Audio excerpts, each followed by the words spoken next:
When I ask UX people who practice user research what is their biggest challenge, I often hear how hard it is to engage stakeholders with research. What are your thoughts on this topic? Interesting. I actually haven't found that to be the case. And it might be that by the time people are calling me, or previously where I worked at Cooper, they were pretty sold on the idea of research. So I don't have to sell research all that much anymore. That said, I know a lot of folks do. You know, people in my workshops and things will ask me, how do I sell research? And I'm not sure you can sell research as much as you just have to sneak it in there and, do a little stealth research on the side, maybe drag a stakeholder along with you and let them see the value. I had one project recently where the senior stakeholder, the guy with the budget, intellectually knew that research was a good idea, and so he laid out the money for it, and we did some research, and he came along on an interview, and after that one interview he said, wow, that one interview was worth the whole cost of the project, because he heard and saw so many interesting things that he had never seen before. And so I think that's really the key, is getting people exposure as early as you can. I'm hearing from UX practitioners who work in agencies as well as from self-employed ones that research is usually the first thing to make it out of a project after a client sees a project proposal. And by project, I mean a project that includes design. Sure. How do you position UX research to your stakeholders to prevent this from happening? Well, for one, I think it's a risk management tool. I think that it really reduces the amount of time that you spend going down blind alleys. I think it's a useful product definition tool. It helps to reduce the thrash, all the opinion-based wrangling that people have early in a project about should we go this way or should we go that way. I think those things are both good selling points.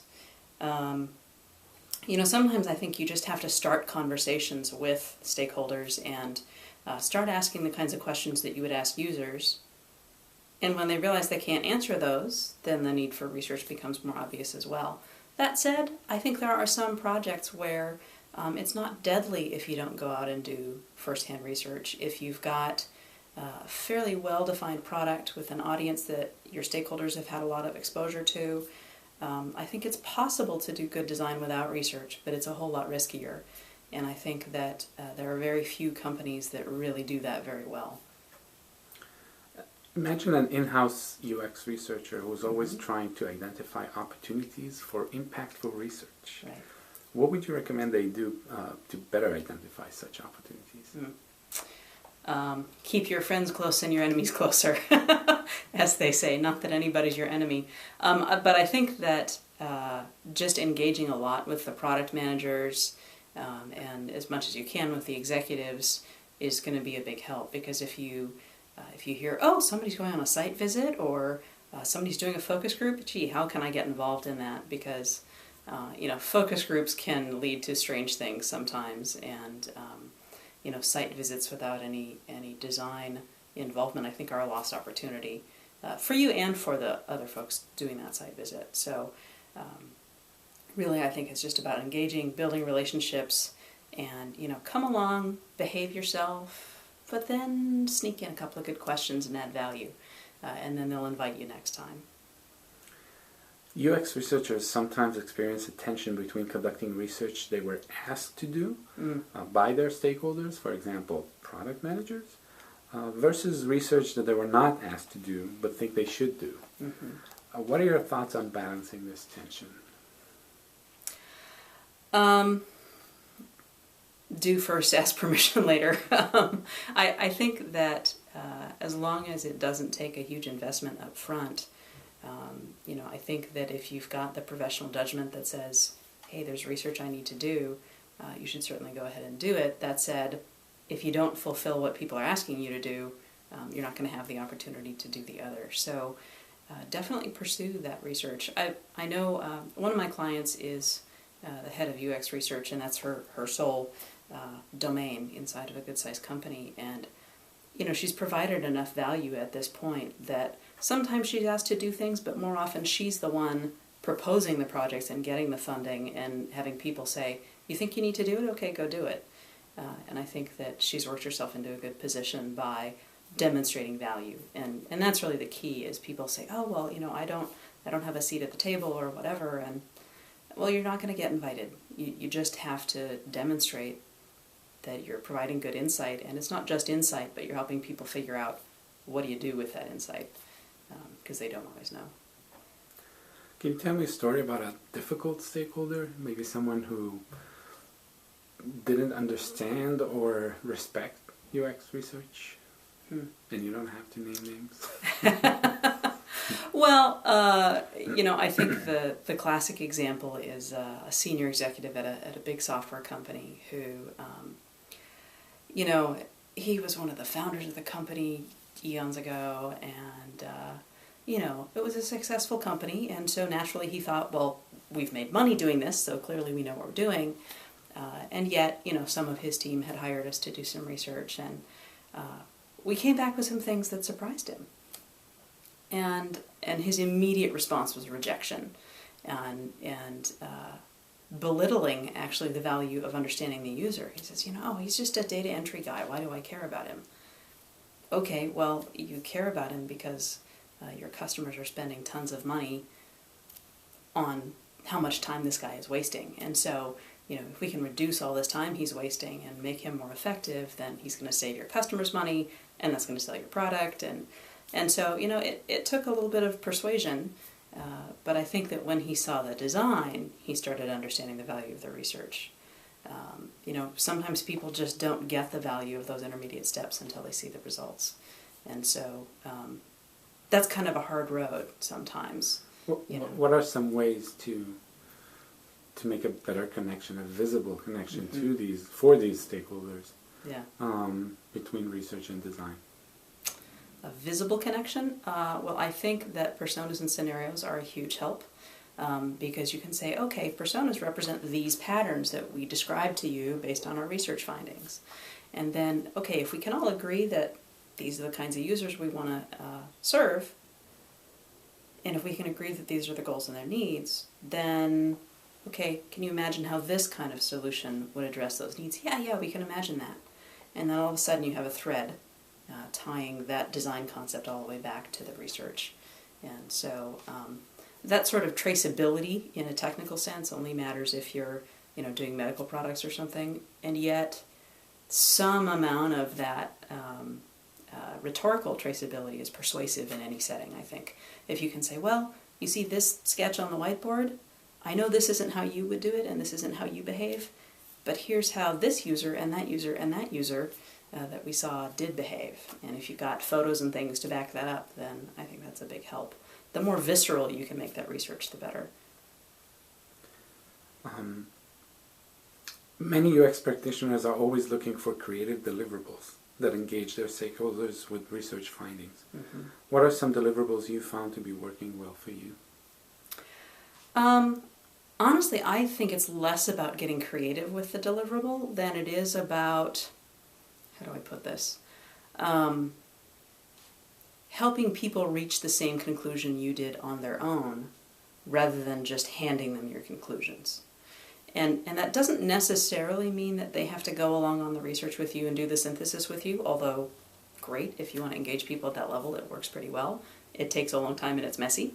But even if you're doing the research yourself, I think it's really about the rhetoric. It's about saying, hey, remember that research plan? Engage all the stakeholders in making that research plan so that they don't argue with your data based on the sample composition. And then say, okay, guys, remember we interviewed these people, we observed these people. So here are some of the interesting things we saw. Here are some of the ahas. And, you give them some quotes and show them some photos or video or whatever. And then you say, okay, and we saw a lot of people doing this and this and this. And we saw a lot of people with this frustration and this goal.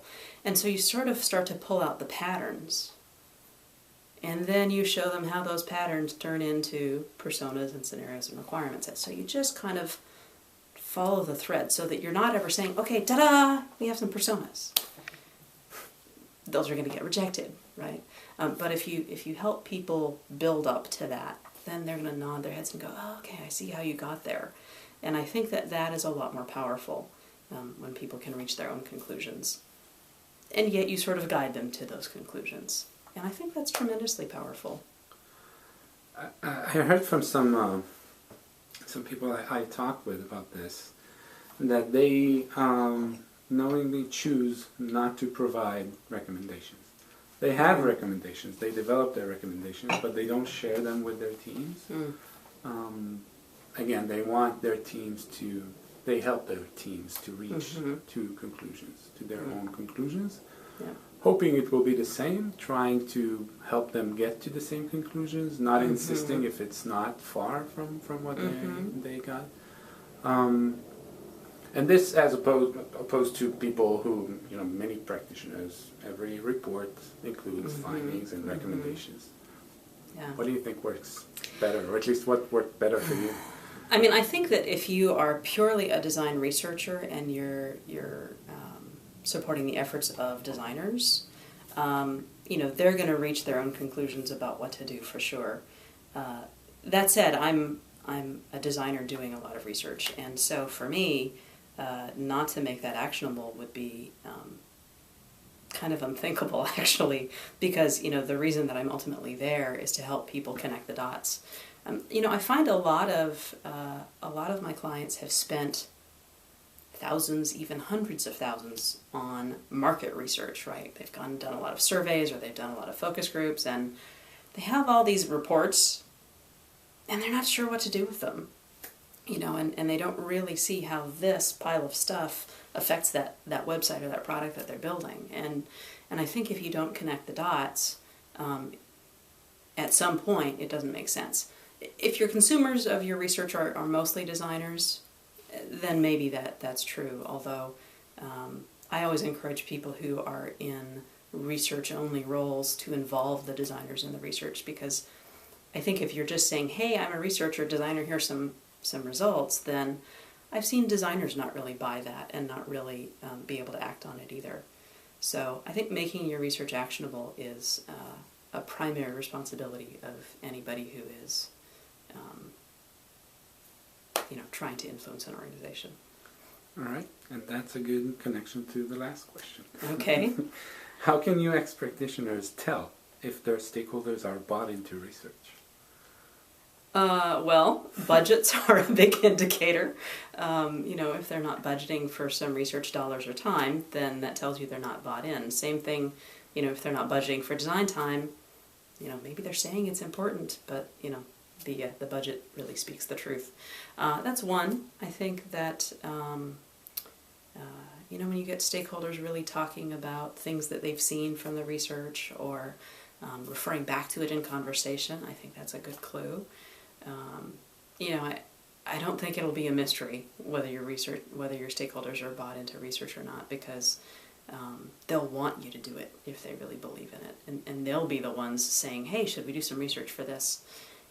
And on occasion I actually find myself talking people out of research that I think is unnecessary, but that's only when they're really bought into the value of it. So I don't think it's a mystery. You'll know. Okay, these are all the questions I had. Is Okay. there anything else you want to, talk about related to engaging stakeholders with research? Not really. I think the key is just, if they're not paying attention, hit them over the head with something, with some video, or some useful photos, or what have you. I mean, I had one client who. Here's a good example of engaging people who weren't bought in. I had one medical client who had lots of subject matter experts on staff, nurses and pharmacists and doctors and whatever, and so they figured, hey, we know our users. What do we need to go out and do field research for? And yet, they had failed about 3 times to build this product, and so they were ready to try anything. They said, okay, go ahead and do research. We're not sure we understand it, but... And so we went out and we did research and came back and showed them photo after photo after photo of a specific problem with this medical device. And I mean, there was really clear evidence that this was an issue. And their jaws just kind of dropped. And they said, oh, we had no idea people were using our product this way. And I think that really had a huge impact because, the evidence was there right in front of them. And we just showed about 6 or 7 photos in a row in PowerPoint. Click, click, click, click. and all of a sudden, they were huge fans. They said, okay, wow, yeah, I guess we have some things to learn. And so, take your camera with you, take your stakeholders with you if you can get them there, but if not, just send out the evidence and get in front of them. The other thing I would suggest is, and this isn't specific to research, think about your key stakeholders and think of your communication with them as a design problem, right? Get to know what makes them tick and how they consume information best, and use that. I've got another team that I've worked with who really just gets frustrated because their CEO thinks design is important, but he never manages to show up at meetings. And so they have a hard time getting his input, which they know will derail the project if they don't.